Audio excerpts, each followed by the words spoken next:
But to help get the conversation started, I wanted to fill you in a little bit about like how I got to where I am today, in terms of like what I'm doing for a job. And I currently work at a place called AFSAC, Air Force Security Assistance and Cooperation Directorate. And what that organization does is any country that wants to buy something from the United States Air Force has to come through our office to do that. So right now I'm supporting the countries of Jordan and Egypt, but I can assure you, when I was sitting in a classroom back in elementary school, junior high, high school, I didn't even know this was an option. So to kind of back up a little bit and let you know that it's okay to not know, and it's okay to change it up and change your mind and try different things.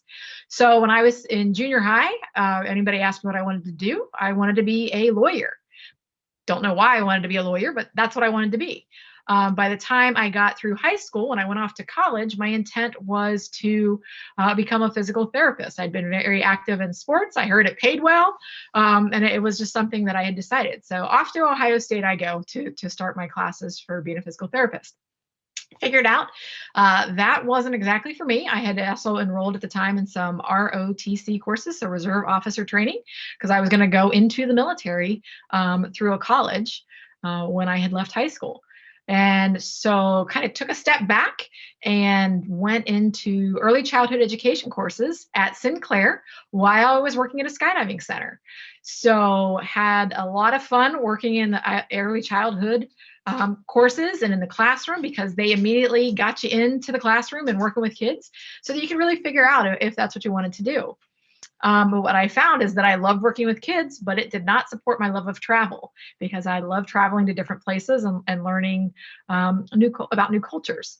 So then I decided, after I had moved to another state, that I was going to work on a business degree. I thought business degree should get me somewhere to where I can work in different places and travel and get those different experiences.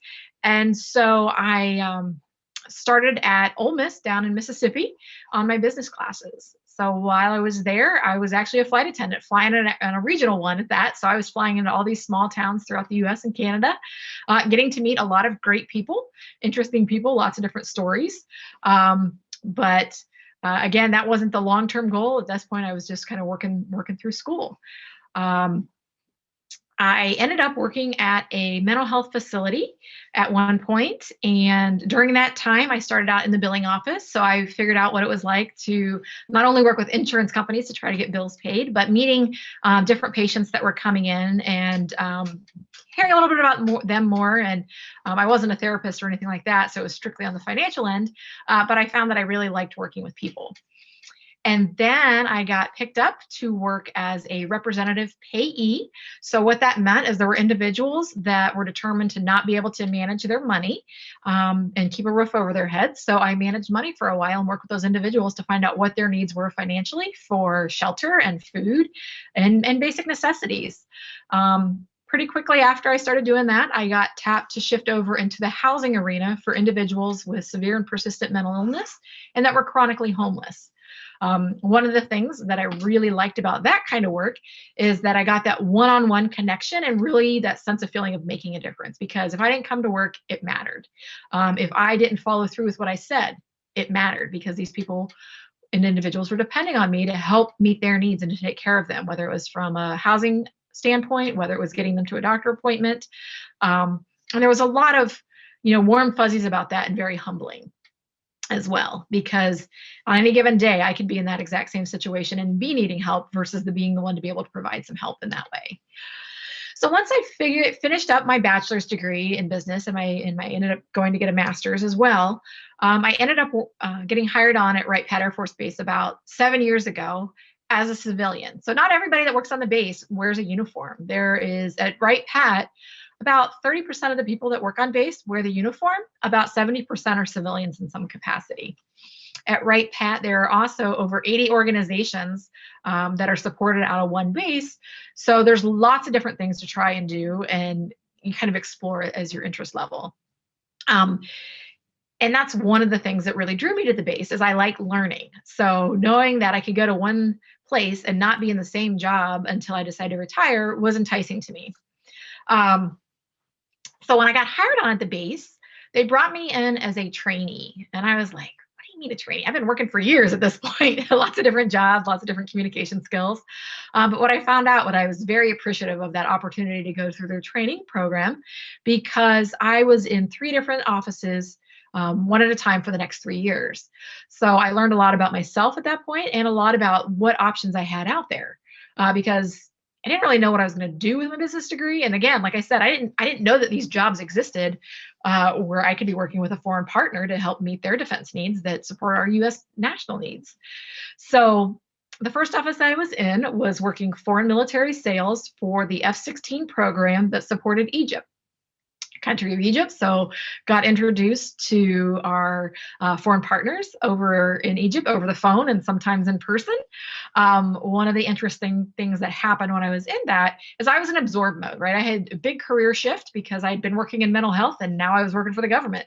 I had the opportunity to learn a lot, but it was about 9 months before I really felt like, oh, I'm not just asking questions.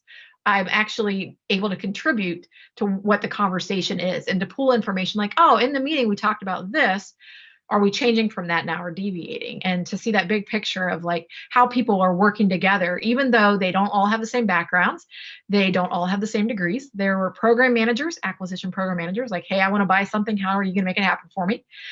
We had engineers that we worked with who are the guys that like truly understand the technical part of how something works and why it doesn't work if it's broken.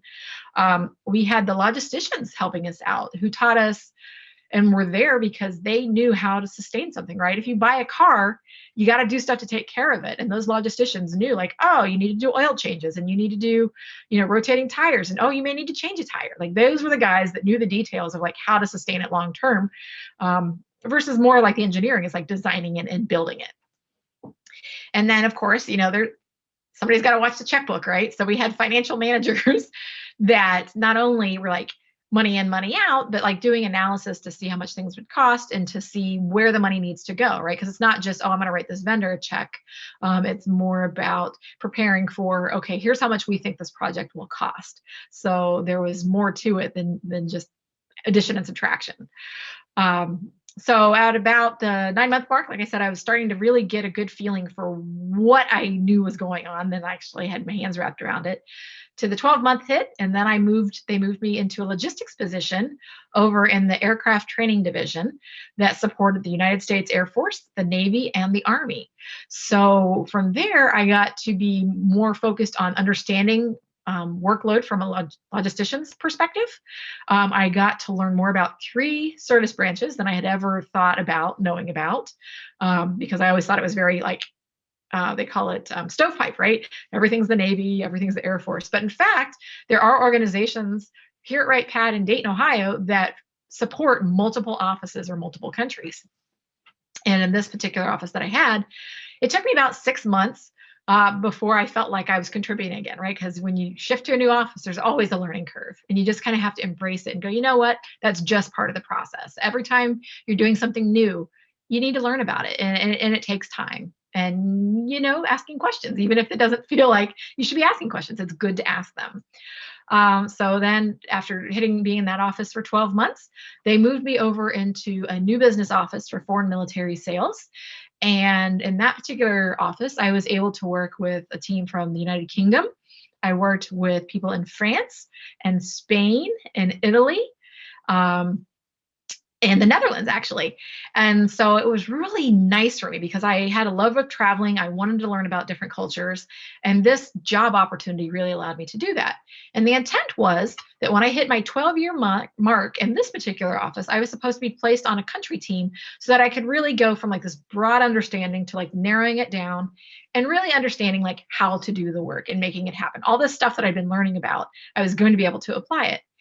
Well, when I was in that office towards the end of my training period there, a new supervisor came in, and instead of being able to continue and expand on the skills that I wanted for my career, I was being tasked with things more like scheduling meeting rooms and booking hotel rooms. And I really wasn't getting the opportunity to engage with our partners and to travel. And I spoke with my training director and was like, sir, I know I'm supposed to stay in this office when I'm done with this training program. I said, but it's not meeting my needs right now. Like, I appreciate what I've been able to learn, but for my career, I want more. I want to be hands-on and roll up my sleeves and work with the partners and be able to travel and not just book hotel rooms for other people to do the work. And he understood what I was saying, and he outplaced me to AFSAC, which is where I'm at now. And then since I've been here, I have been able to support the country of Jordan, was what I started out with in their F-16 program. So it was interesting that I ended up with another Middle Eastern country, and then also that I got to work the F-16 program for Jordan when I had previously been working the F-16 program for Egypt. So similar platform, different country, similar customs. Egypt and Jordan are both countries that are very much relationship driven. And they like the face-to-face time, and they like knowing about you and not just all being about business. So one thing that we have found with working in COVID environment is that we're not getting that face-to-face time and that travel, and we're having to kind of accommodate the language barriers and the time zones. And, how do we have those personal relationships with our partners and the other offices that we're working with and still be able to get the mission done and to meet their needs for what they're actually looking for? So, we, instead of meeting for like a week face-to-face, sometimes we have to spread that out over a couple of weeks, meeting for a couple of hours a day. And then trying to make sure that we've got, the technology in place to be able to have those conversations. So let's see. One of the questions is, can I speak their language? I am not fluent in Arabic. I have taken the time to learn some words like hello and goodbye and how are you, also how to order some food. And I probably should invest more time in learning Arabic, because it seems to be that's where I tend to kind of fall back to in where I get to work right now. But I can tell you that even though I only know a few words, the Jordanians and the Egyptians are very appreciative of the fact that I will put myself out there and even speak Arabic, even if it may not be correctly. One of my concerns when I first started was like, how are they going to treat me as a woman? And because I've heard, stereotypes, and what I have found is they treat me very, very professionally and with the utmost respect. Now, sometimes they have different customs. Like many of the Jordanians will shake my hand as long as I extend my hand first to say hello when we greet in person. But there are some, their religious beliefs don't allow them to do that. So what they do to show respect instead is they will say hello, they put their hand on their heart, and then they tip their head to me. So I just reciprocate that.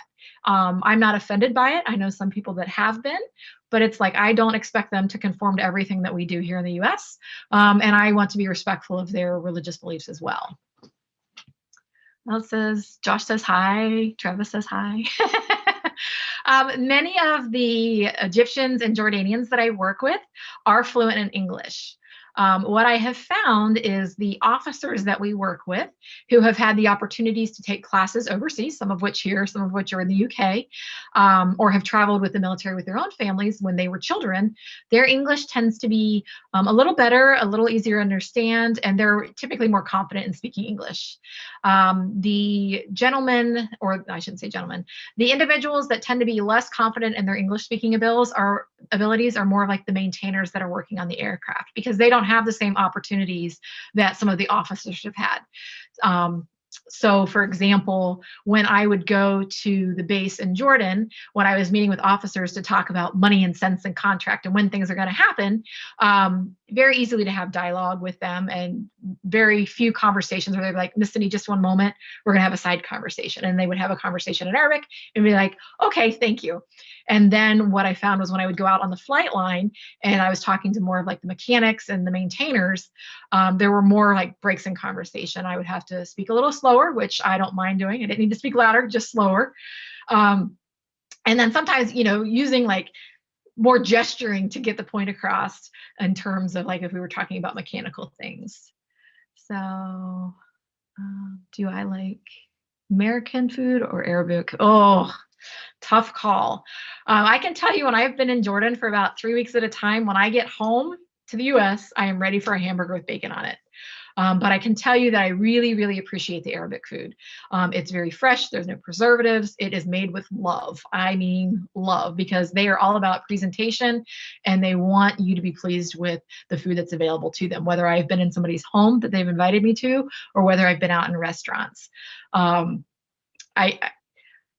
There's just certain parts that I like about both, right? It's anywhere, right? So like tabbouleh is a very common Arabic food. It's one that I don't really care for, but I end up eating a lot when I'm in Jordan. But there are things that are over there that I can't get here in the US, even when I go to Mediterranean restaurants. It's close, but it's not the same.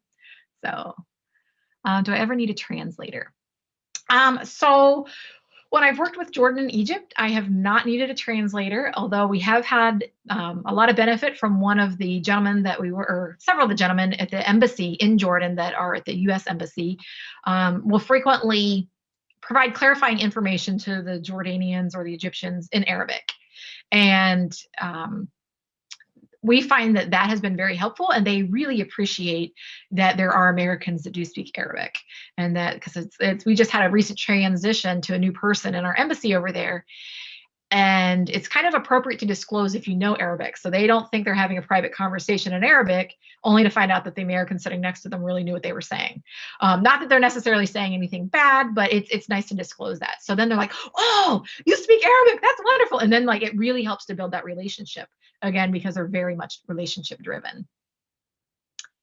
Do I like the Wendy's Baconator? I do, but that's a lot of burger.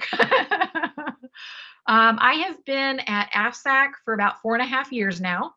I've been at the base for 7.5. The job that I am sitting in right now as the section chief over Egypt and Jordan, I've only been in since May. So I am still learning the job and trying to be patient with the process. But I was on the Egypt team at AFSAC for 4 years prior to that. Are there any jobs that I wanted to do but didn't get a chance to do? Not yet, because I always have like a mental, maybe I would like to do this someday. So a coworker of mine who's also now a good friend, we were both working at AFSAC, and he was like, you know what? I want to travel and I want to live overseas for a while. So he actually had the opportunity to go to India and work for 9 months. And then he put in for another job. So now he's been in Italy for the last 2 years. So once my husband retires, I am really considering taking a post overseas because there's so much I want to see that the only way to get to do that is to truly live somewhere where it's easier to get around. And there's always time, right? So even though I may not have done it yet, I know that there's always, you can always change course. You can always change course. Why did you want to do this job? So are you talking about the job of talking today or just the job in general? So I'll start with this job in general, right? So I love travel. I love learning about different cultures. I love trying different foods. I want to make a difference. I know that right now it's on a much larger scale than I was working one-on-one with a homeless individual. But I kind of am getting the best of both worlds right now because I'm sitting on the board of directors for the agency that I used to work with in the mental health field. So I still kind of know that I'm making a difference in my community.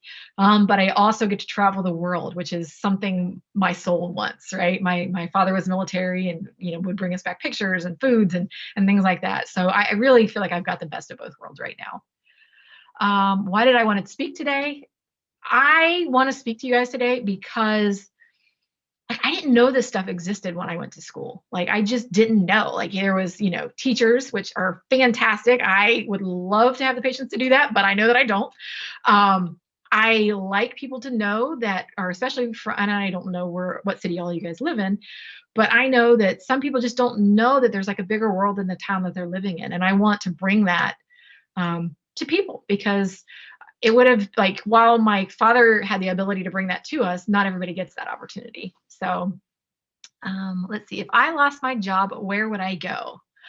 I would probably try to work on a farm. I love being outside and working with horses. And if that meant I just needed to muck stalls to be able to do that, that's probably what I would do. I know that's, the dream job of like, down the road maybe would be to have a therapeutic riding center that worked with veterans or people that had disabilities. So I could have the horses, the outside, and, that give back feeling. If you had one country to go to, where would you go? Oh, that's a great hard question. I have been not enough places yet. Let me start with some places that I've been, and then maybe we'll go from there. I have been to France. I have been to the Netherlands, Belgium, Laos, Cambodia, and Thailand are my main, and Costa Rica. I would probably like to go somewhere in the continent of Africa because I'd like to go do some tours there in terms of getting to see uh, the safari area with the animals that are there. As for one country, I don't know. I'll have to think on that. Let's see. Favorite food in Arabic. It's called shanklish. I have had so many good food there, but the shanklish, it has like herbs and onion and like a goat cheese. Um, and it just has a really unique flavor that, again, I haven't been able to find here in the US. Another traditional meal that I've had is called Mensah. It's rice and pine nuts, and it can be lamb or beef or chicken. And then it's got like this yogurt sauce that you pour over it. It's one of the traditional meals, and it's amazing. But the shanklish is probably like my favorite just because it's so unique. China. Yeah, I haven't been to China yet, except for I think one of my layovers was in Hong Kong, but I wasn't there very long at all. What kind of food do they have in? I love these questions. It's so much better than just me talking. So they typically don't eat pig in Arabic countries or Muslim. It can be available in certain spots, but it's not a food that is frequently eaten or at all for religious reasons. I have found that I really like lamb. They're very big on fresh food.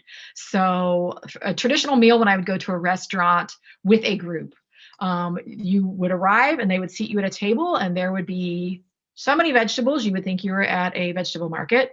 They would have different kinds of breads and hummus. And then they would start bringing out different platters of meals with like meats, whether it was chicken or beef or lamb. And then they bring out more salad type food after that. Yes, there is McDonald's in Jordan. I have made it a point to not eat American when I am overseas if I can avoid it. Let's see. So how much money do I make in my job? So the cool thing about being at the government is there are pay scales. So for some people, it's called a GS scale for a general schedule. Some people it's NH. I don't exactly know what the NH stands for, but there are brackets depending on where you're at. So when I first started on base, I came in as what they call a GS7. And that was as a trainee, and I was making approximately, we're going to call it $40,000 a year, but I had really great benefits that I didn't have in the previous places that I worked. I mean, I had health insurance, they were putting into my retirement, I got sick days, I got personal days, like there was a ton of benefits, even though that may not seem like a big number to you. In the training program, as long as you're doing well and performing, you get a raise every year. So you go from a GS7, and then 12 months later, as long as your performance reviews are good, you go up to a GS9 in program management or logistician. And that's like a $10,000 a year bump. So right now I'm probably making around $100,000 a year, but there are other opportunities for bonuses and things like that, depending on how you're performing and if you win any special awards for you're above and beyond. And it can vary. The pay scale it can vary, and it's out there online. And you can Google GS pay scale for the government, and there's locality pay depending on what state and city that you're in that kind of adjust that as well. I love my job. I do love my job. Right now, the travel is definitely limited because of COVID, but I love the people. I love the travel. I love the food. I love learning. I always say if it's the same thing every day, a monkey could do it. And I like to kind of be challenged in terms of like thinking and problem solving. And I try to make what we're doing better and easier for the people coming behind me. So right now, even though like process and procedures aren't my favorite thing, I feel like I'm able to make that better for people because there's changes or there's more efficient ways to do stuff. You guys are cracking me up. What kind of desserts in Jordan? So a lot of times they look at their fruit as desserts, but they do have some other ones. One is like a yogurt-based dessert. It's called harissa. It's really hard to describe, and they use like coconut and rose oil to really flavor it because they're really big on flavors and seasonings and things like that. I have had a really good creme brulee at the hotels that I have stayed in Jordan, but again, typically their desserts are more in the fruit realm. So how long have I been in this job? So as a section chief, I've been in the position since May of this year. Before that, I was what was called a command country manager for the country of Jordan. So I managed the entire portfolio. So anything that Jordan wanted to buy from the U.S. Air Force, it was my responsibility to kind of task out that work to my team and to make sure that it happened. And I did that for 2 years. And then the 2 years prior to that, I actually supported Jordan's F-16 program. So the cases that I managed were specific to the F-16 versus the entire portfolio. Does Arabic have a different government than us? Yes. So Jordan has a king, which is different than, the president that we have every year, or every 4 years we get to vote for. They have a prime minister, but they rely heavily on their military for the decisions that are made. And a lot of times royal family members can be part of the military. So there's a lot of politics that go on, right? Because you want your king to be happy. They don't speak ill of their king. But he is very well liked within not only Jordan, but within the region, as was his father. Is there a speedway? I don't think it's a speedway. We normally have a driver when we go to Jordan. Part of that is because the driving rules are similar but different.